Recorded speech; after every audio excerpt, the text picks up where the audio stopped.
কি গো বাঙালি নতুন বছর আসতে চলেছে তো নাকি এখন থেকেই মিষ্টি করতে হবে তো নাহলে তো দেরি হয়ে যাবে।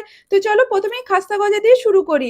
আজকে যখন খাস্তা গজাটা করব তাই ভাবলাম তোমাদের সাথেও শেয়ার করি। প্রথমেই 300 গ্রাম ময়দা, 1 চিমটি লবণ, 1 চিমটি বেকিং পাউডার, 150 গ্রাম ঘি দিয়ে ময়াম করে অল্প অল্প জল দিয়ে একটা ডো বানিয়ে 10 মিনিট রেস্টে রেখে দিলাম। অন্যদিকে 2 কাপ চিনি, 1 কাপ জল, এলাচ দিয়ে ঘন একটা রস করে নিতে হবে। এতক্ষণে ময়দার ডোটা 10 মিনিট রেস্টও হয়ে গেছে।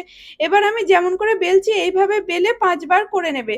লাস্ট বার অল্প জল ব্রাশ করে বেলে পিস পিস করে কেটে লো ফ্লেমে ভেজে গরম ভাজাটাই রসে দিয়ে এপিট ওপিট নাড়াচাড়া করে গরম গরম তুলে নেবে।